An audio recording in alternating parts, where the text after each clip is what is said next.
사제의 친절을 생각해 보세요. 사람들이 우리를 불만이 많은 사람, 애늙은이, 비판과 손가락질만 하는 불평하는 사람이라고 생각하면 사람들이 어디에서 조화를 찾겠습니까? 교회에서 환대받거나 사랑받는다고 느끼지 못하고 오히려 의심의 눈초리를 받아 다가오지 않거나 멀어지는 사람들이 얼마나 많습니까? 항상 하느님의 이름으로 환대하고 용서하십시오. 꿈꾸기를 멈추지 마세요.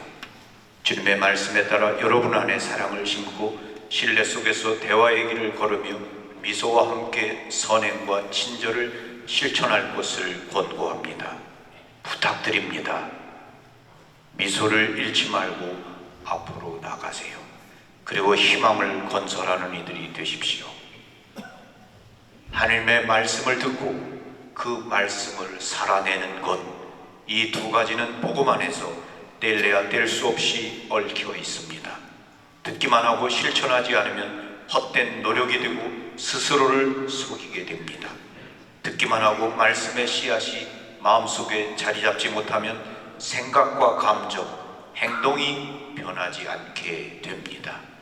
우리에게 주어진 하느님 말씀은 우리 안에서 생명이 되어 변화를 일으키고 삶 속에서 구체화되어야 합니다.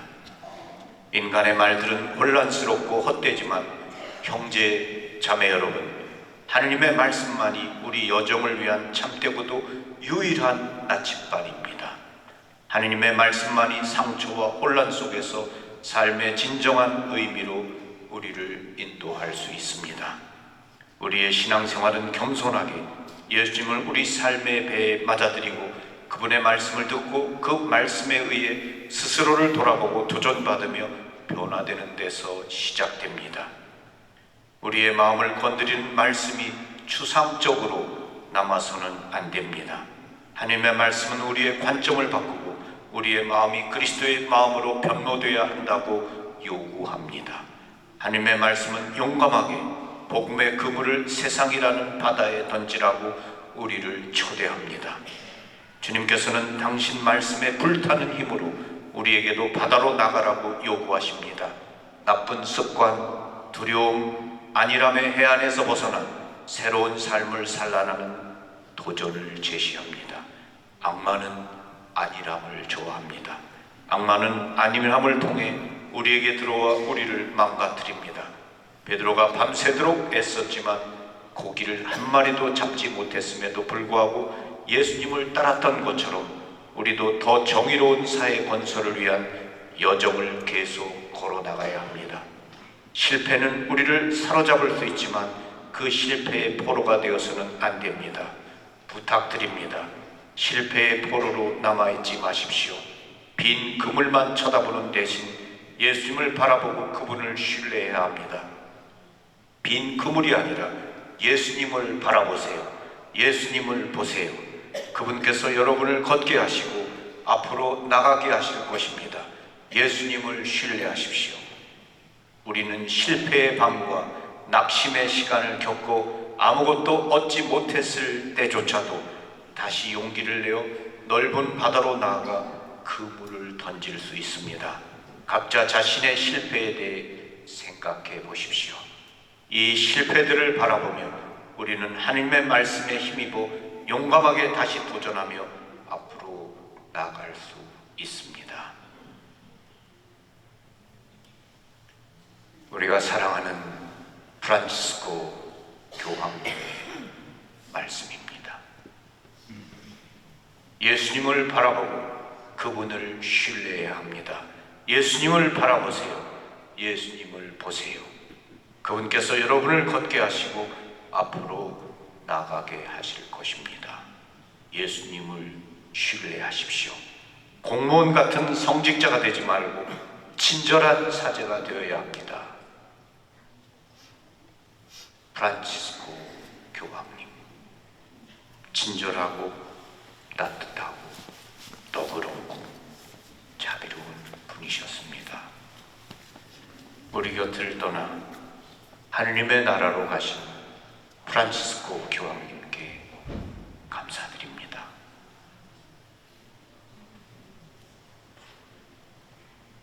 친절은 사람에게 더없이 필요합니다. 사랑은 친절합니다. 부활하신 예수님은 제자들에게 더없이 친절하셨습니다. 제자들을 나무로거나 탓하지 않으셨습니다. 그분은 회한에 사로잡혀 무거운 마음으로 슬퍼하는 제자들에게 자비를 베푸셨습니다. 그들에게 당신의 평화를 주십니다. 평화가 너희와 함께. 주님의 자비가 제자들의 마음을 바꿉니다. 그들을 부활시킵니다.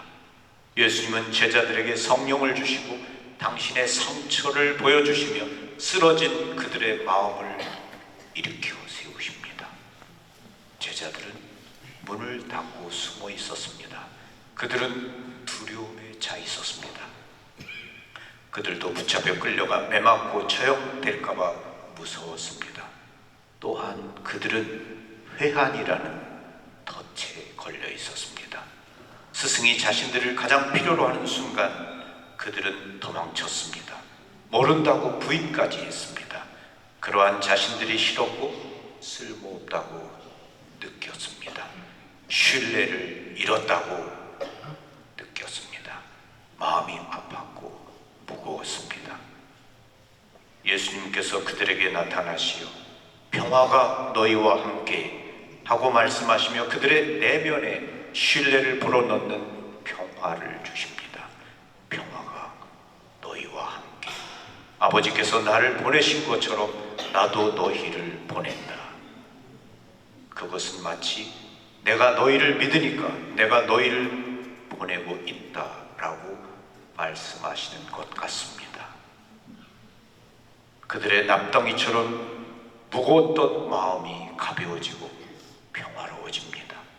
제자들은 자신들에게 자비가 베풀어졌음을 느낍니다. 쓸모없다고 판단하지 않으시고 믿어주신다는 것을 깨닫습니다. 하나님께서는 사실 우리가 우리 자신을 믿는 것보다 훨씬 더 많이 우리를 믿으십니다. 우리를 소중하고 귀하게 여기십니다.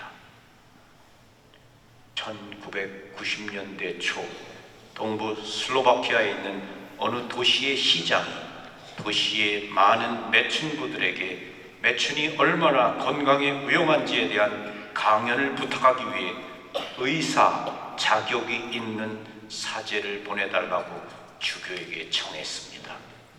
주교는 경험이 많고 마음이 너그러운 얀 신부를 보내기로 결정했지만 얀 신부는 내가 그런 못된 사람들을 상종하고 그런 사람들에게 신경을 써야 하다니 라며 그 임무가 결코 기쁘지 않았습니다.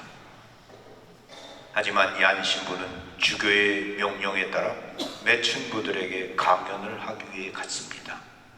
강연을 하기 전 그는 먼저 가까운 성당에 들어가 성체 앞에서 기도했습니다.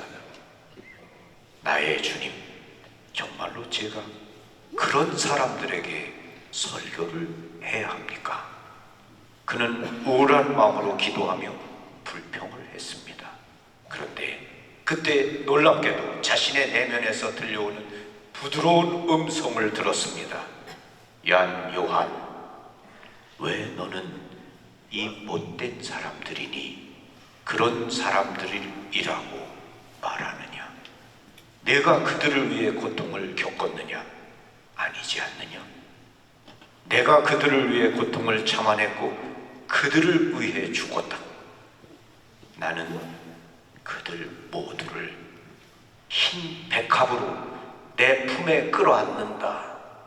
그들에게 그렇게 말해주어라.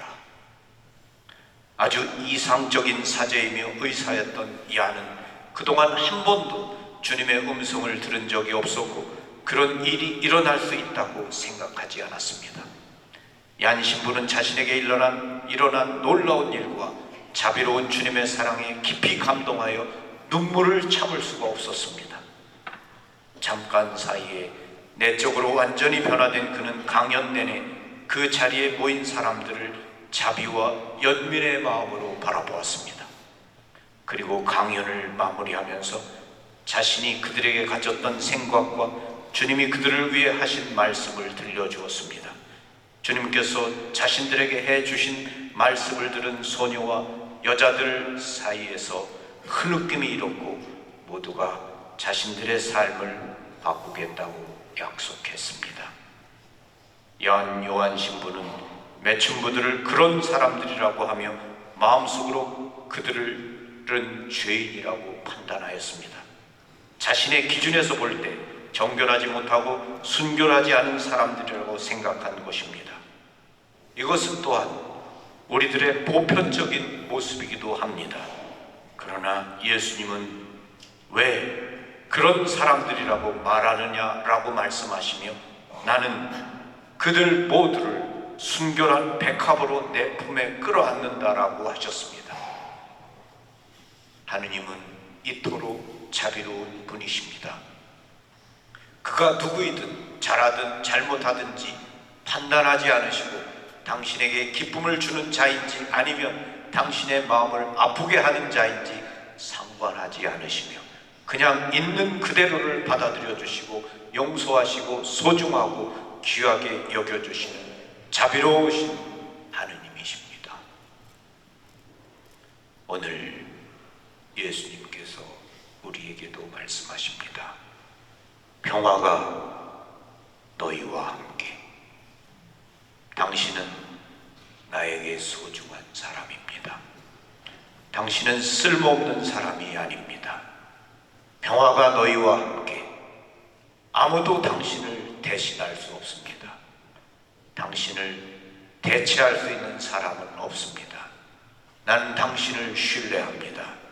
나는 당신이 보다 더 선한 사람이 될 수 있다고 믿습니다.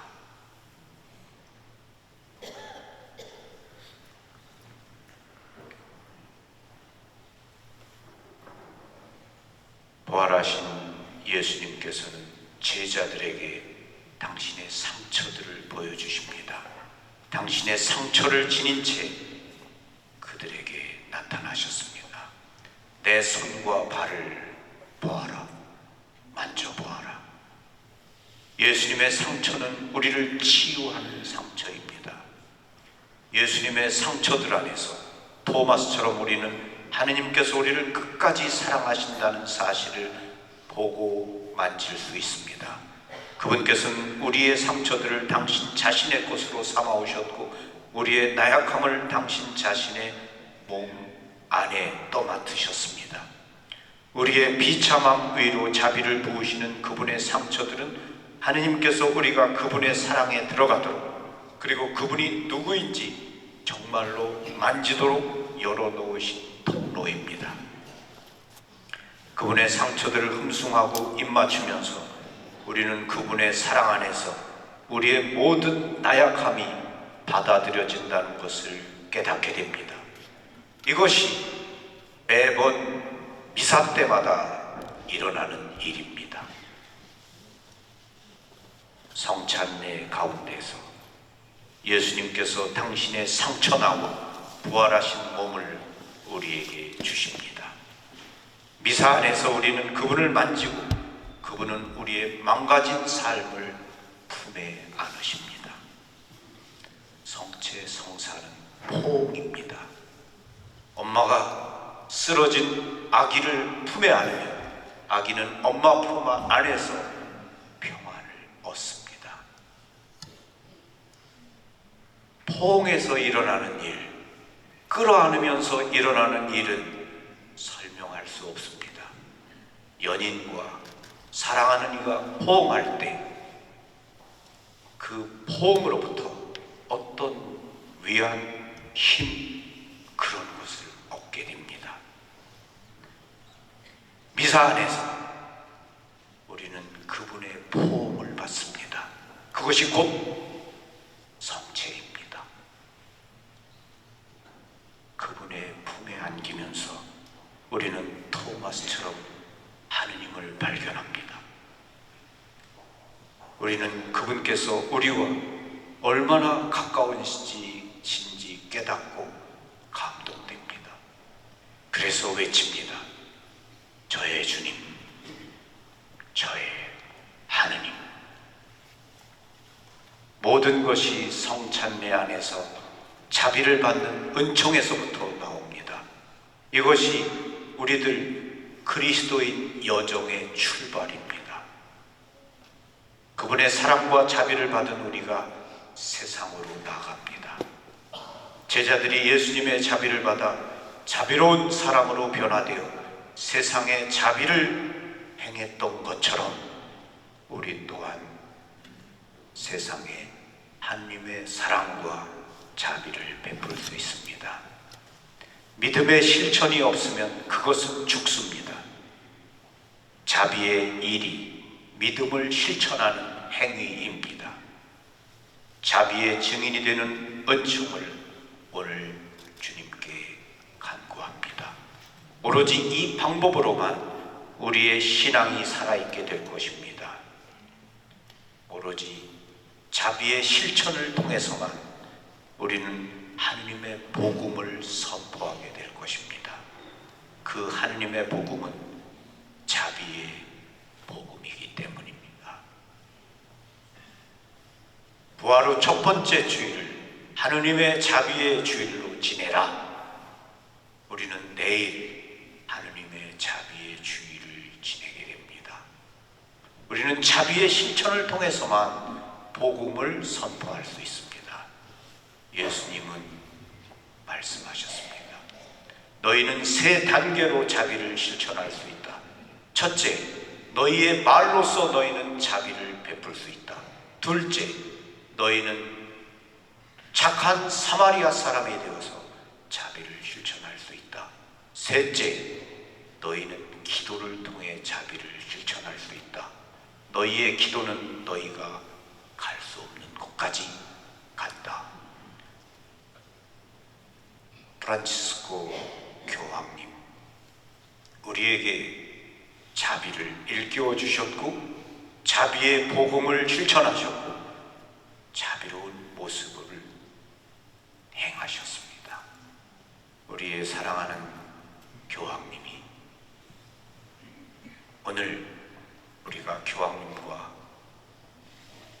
마지막 장례 미사를 하면서 그분을 산타 마리아 마조레 성모님의 대성당 지하에 이렇게 묻습니다. 우리가 프란치스코 교황님과 작별하고 헤어지면서 교황님이 우리에게 보여주셨던 그 자비의 모습, 그리고 자비의 복음을 실천하는 이 모습을 우리도 마음에 간직하고, 그리고 하느님의 자비의 주일에 요한 바오로 2세 교황님께서도 하느님의 품에 안기셨는데 우리 프란치스코 성인께서도 하느님 자비 주일에 이렇게 하느님께 가십니다. 우리 모두 자비를 전하는 그런 사람들이 되도록 그런 은총을 구하면서 거룩한 이 미사를 계속 봉헌합시다. 아멘. 감사합니다. 평화를 빕니다.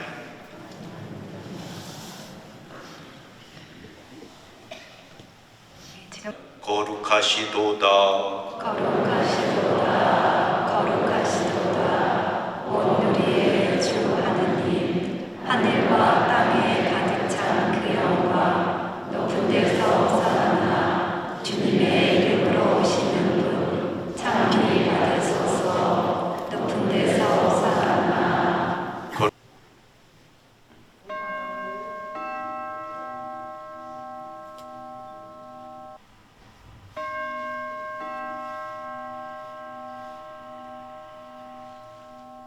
신앙의 신비여, 주님께서 오실 때까지 주님의 죽음을 전하며 부활을 선포하나이다. 그리스도를 통하여 그리스도와 함께 그리스도 안에서 성령으로 하나 되어 전능하신 천주 성부 모든 영예와 영광을 영원히 받으소서. 하늘에 계신 우리 아버지, 아버지의 이름이 거룩히 빛나시며 아버지의 나라가 오시며 아버지의 뜻이 하늘에서와 같이 땅에서도 이루어지소서. 평화의 인사를 나누십시오. 보라, 하느님의 어린 양, 세상의 죄를 없애시는 분이시니 이 성찬에 초대받은 이는 복되도다.